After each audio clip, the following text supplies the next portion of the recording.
Bismillahirrahmanirrahim. Assalamualaikum warahmatullahi wabarakatuh. Bismillahirrahmanirrahim. Alhamdulillahirabbil alamin. Wassalatu wassalamu ala sayyidinal mursalin wa ala alihi wa sahbihi ajma'in. Rabbi sahri sadri wa yassir amri wahlul 'uqdatam min lisani yafqahu qawli, amma ba'd. Alhamdulillah, segala puji bagi Allah Subhanahu wa taala. Kita nikmat iman, nikmat Islam, nikmat hidayah, nikmat taufik, nikmat sehat walafiat, nikmat bisa hadir di tempat yang paling istimewa, masjidnya Allah Subhanahu wa taala. Maka oleh karena itu yang mungkin belum niat i'tikaf, maka niatkan i'tikaf. Kemudian di acara yang istimewa juga, yaitu Maulidin Nabi Muhammad sallallahu alaihi wasallam. Kemudian juga disusul dengan daripada taklim, daripada tauhid, yang dimana sebaik-baiknya ilmu. Kemudian juga Masya Allah dihadiri daripada para habaibna dan para kiaina, dan disambut nantinya akan disusul daripada ceramah-ceramah agama yang diadakan oleh guru-guru kita semua. Maka mudah-mudahan dengan berkat daripada begitu banyak rahmat yang turun ini, diampuni semua dosa kita, diterima semua amal ibadah kita, dikasihkan daripada Allah SWT kesehatan, sehat walafiat, dan nantinya meninggal dalam keadaan husnul khatimah insyaallah. Amin amin ya rabbal alamin. Ba'da tulul umur fi sihhah wal afiyah. Kemudian salawat wassalam yang karena beliau itu menjadi sebaik-baiknya umat, yang karena beliau itu menjadi umat yang mulia, yang karena beliau subhanallah kita dikasih dari segala macam kenikmatan, dimanjakan oleh Allah Subhanahu wa taala, tidak lain kecuali karena Nabi Muhammad sallallahu alaihi wasallam. Kemudian yang kami hormati para habaibna, wabil khusus Al Habib Abdul Qadir bin Ahmad Segaf, wal Habib Nizar, wal Habib Agil, wal Habib Muhammad, wal Habib Abdullah Segaf, wal Habib Muhammad, wal Habib Abu Bakar, dan para habaibna yang lain, dan Habib Umar dan Habib Abu Bakar, dan juga para kiainya, wabil khusus Kiai Nur Khalis Mustari. Mudah-mudahan dikasih sehat walafiat semua para habaibna, para ustadina, dikasih panjang umur sehingga bisa mendidik kita semua, dan juga para asatid yang lainnya yang tidak bisa Al-Faqir sebut satu persatu dengan tanpa mengurangi rasa hormat, dan juga wabil khusus daripada segenap yang membantu daripada pelaksanaan acara, dan khususnya daripada takmir masjid, pada nadir masjid Sabilur Rasyad dan warga sekitar. Mungkin Al-Faqir selaku wakil daripada sahibul hajah atau sahibul majlis daripada Masjid Sabilur Rasyad mengucapkan terima kasih banyak, jazakumullah khairal jaza atas kedatangannya. Maka Al-Faqir sangat berterima kasih dengan kedatangan antum semua, karena tentunya ya jilbur rahmah, ya, majlis seperti ini bisa menarik rahmat, yang mudah-mudahan Allah Subhanahu wa taala enggak hanya mengobati penyakit badan kita, tapi mengobati daripada penyakit hati kita. Penyakit badan meninggal sembuh, tapi kalau penyakit hati meninggal dibawa sampai akhir kiamah, bertanggung jawab di sisi Allah Subhanahu wa taala. Maka mudah-mudahan dengan hadir majelis seperti ini kita digolongkan menjadi orang-orang yang ahlu sunnah wal jamaah, yang masuk surga dengan tanpa hisab insyaallah. Amin amin ya rabbal alamin. Kemudian Al-Faqir juga mengucapkan mohon maaf yang sebesar-besarnya apabila ada kekurangan, ataupun dari segi makanan, segi penghormatan, daripada segi mungkin ada yang kurang pantas daripada sajian dan seterusnya. Maka Al-Faqir mengucapkan mohon maaf yang sebesar-besarnya, dibukakan pintu maaf yang sebesar-besarnya, khususnya para habaibna dan para kiaina yang mungkin kita nggak bisa ta'zim sebesar-besarnya ta'zim. Ya, mudah-mudahan ta'zimnya akan dibalas sama Allah Subhanahu wa taala dan dikumpulkan bersama Nabi Muhammad sallallahu alaihi wasallam insyaallah. Amin amin ya rabbal alamin. Juga para hadirin semua yang datang dari jauh, yang dalam keadaan hujan, mudah-mudahan hujannya menjadi rahmat dari Allah Subhanahu wa taala, dan kita basah semua dengan rahmatnya Allah Subhanahu wa taala insyaallah. Amin amin ya rabbal alamin.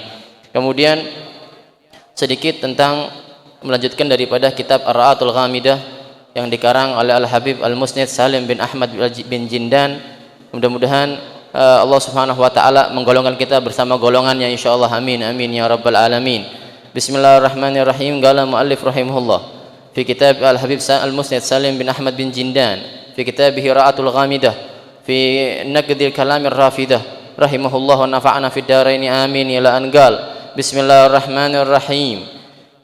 Radhiyallahu ankum wa qalatil yahudu faradallahu alaina 50 salatan fi kulli yawmin wa lailatin wa kadzalika ar-rafidah wal yahudu la yusalluna al-maghrib hatta tastabika an-nujum wa qad jaa an-nabi sallallahu alaihi wasallam annahu qala la tazalu ummati 'alal islam ma lam tuakhir al-maghriba ila istibaki an-nujum mudahatan lil yahud wa kadzalika ar-rafidah. Dan dikatakan pembahasan yang sebelumnya bahwa ternyata Rafidah ini mirip sama Yahudi. Berarti nek sudah mirip berarti pasti salahnya ya. Terus mirip aja sudah salah. Nah, maka salah satu kemiripannya adalah orang Rafidhah mengatakan bahwa sholat itu 50 waktu. Nah, subhanallah ya, padahal 5 aja kita nggak kuat, apalagi 50 waktu.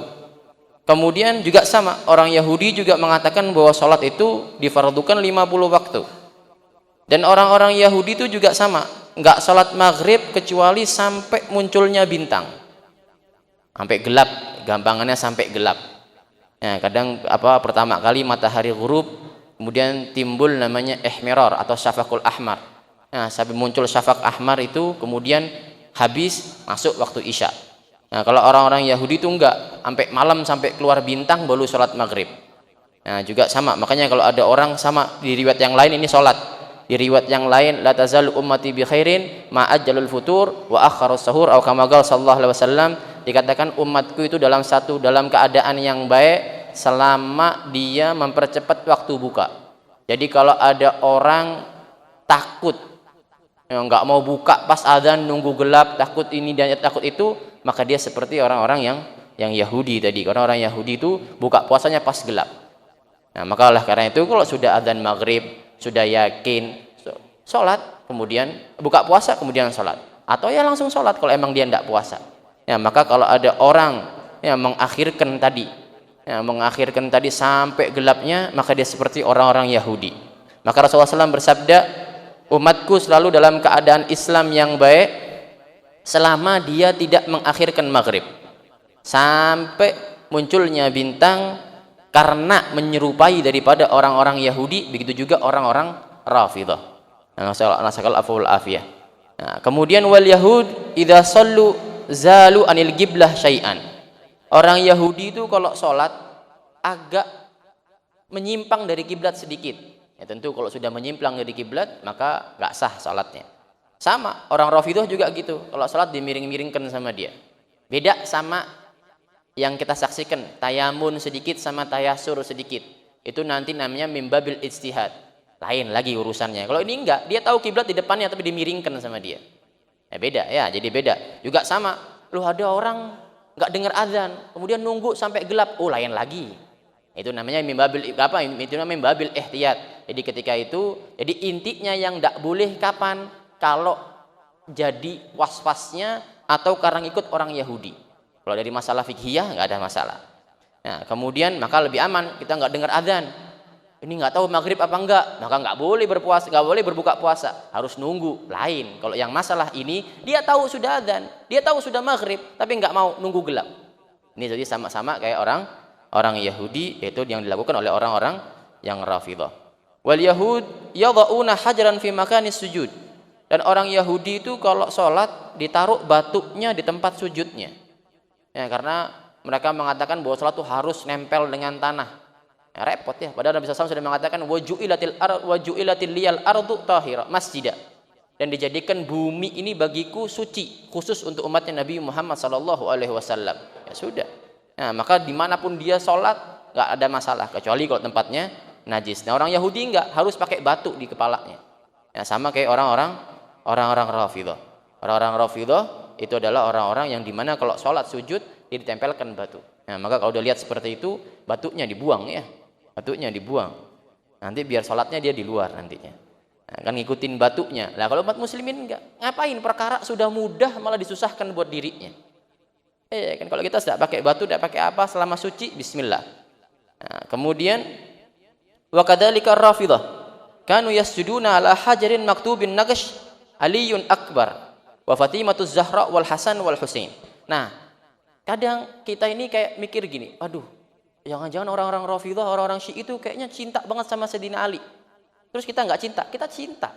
Cuma cinta kita pakai akal. Oh dia enggak. Ya dia ngerasa cinta tapi ahlul baitnya yang diatur, keliru. Ya, jadi kalau misalnya dia cinta, harusnya dia ngikut ahlul bait. Lihat bagaimana Sayyidina Ali bin Hasan, Sayyidina Ali bin Husain. Ya, bagaimana lihat Sayyidina Husain, bagaimana Sayyidina Hasan, ya bagaimana Imam Ja'far Shadiq dan seterusnya. Lihat mereka gimana? Bukan ahlul baitnya yang diatur sama dia. Kalau enggak sesuai maka bukan ahlul bait. Nah, ini lain. Nah, maka oleh karena itu bedanya, kita semua cinta ahlul bait. Naam. Ya, cuma cintanya kita dengan akal. Cintanya kita sesuai dengan Allah dan Rasulnya. sesuai dengan yang mereka inginkan, bukan cinta seenaknya. Nah, ini mereka sangat jauh beda. Jadi jangan kau bilang, oh enggak, ya Syi'in atau Rafidhah ini cinta Ahlul Bait. Lah, kita lebih cinta Ahlul Bait. Kalau enggak cinta Ahlul Bait, enggak mungkin hadir majelis seperti ini. Depannya semua Ahlul Bait Nabi Muhammad SAW pasti cinta. Dan mereka pasti dan lebih cinta mereka. Dulu pernah Al-Habib Ahmad bin Hasan Al-Attas datang ke Irak. Ketika itu dia mengunjungi Karbala, ketika itu yang lain menangis sampai mukul dada segala macam.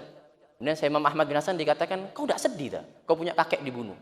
Saya nyuntuh Sayyidina Ali bin Husain. Ya apa? Dia diam kan? Diamnya wes. Ya, dia sedih urusan lain, tapi enggak seperti gini. Karena Rasulullah SAW melarang, laisa minna man darabal khat awil jaib atau kama qala sallallahu alaihi wasallam, dikatakan bukan termasuk kami atau golongan kami orang-orang yang mukul-mukul dadanya, orang-orang yang nyobek daripada kantongnya dan segala macamnya. Nah, itu bedanya. Nah, makanya bedanya semua cinta bahkan dikatakan Rafidhah itu hakikinya enggak cinta sama Ahlul Bait. Karena apa? Karena dia yang ngatur Ahlul Bait. Karena kalau orang yang cinta sama seseorang, maka dia patuh. Nah, makalah karena itu jadi jangan pernah mengatakan, oh enggak mereka cinta. Enggak, mereka enggak cinta hakikahnya. Karena kalau mereka cinta, mereka ikut daripada para aslafnya semua. Ya, makalah karena itu ya yang siapa yang cinta sama Ahlul Bait? Ya adalah orang-orang yang Ahlus Sunnah wal Jamaah. Ya. Kemudian wa kadzalika Rafidhah wal Yahud tanuhu fi salatiha wa kadzalika Rafidhah wal Yahud yusjiluna athwabahum fi salah wa kadzalika Rafidhah. Maka intinya bahwa ketika ada Rafidhah ini dia menyerupai orang Yahud, ya maka dia digolongkan menjadi orang-orang yang Yahud. Kama Rasulullah SAW mengatakan man tasyabbaha biqaumin fa huwa minhu. Maka oleh karena itu intinya siapa yang paling cinta sama Ahlul Bait? Yaitu Ahlus Sunnah wal Jamaah. Ya, jadi jangan pernah enggak, oh ini mereka kok enggak ada Sayyidina Ali-nya. Lah, ya kita semua taradhi daripada Sayyidina Ali. Tarawih 30 hari full kita taradhi sama Sayyidina Ali. Sayyidina Hasan, Sayyidina Husain, semua para aslaf kalau tahlil ditahlili, semua dikirim Fatihah Sayyidina Hasan, Sayyidina Husain. Jadi enggak ada ya, semua yang paling cinta dengan Ahlul Bait adalah Ahlus Sunnah wal Jamaah. Lah kalau ada orang cinta sama Ahlul Bait, ya tapi membunuh Ahlul Baitnya tersebut, maka dia enggak cinta. Maka cintanya bukan dikatakan cinta. Maka yang paling cinta adalah kalau dikatakan paling cinta mungkin yang lain cinta, lah yang cinta adalah Ahlus Sunnah wal Jamaah. Maka mudah-mudahan yang sedikit ini mudah-mudahan bisa bermanfaat. Mohon maaf jika ada salah katanya.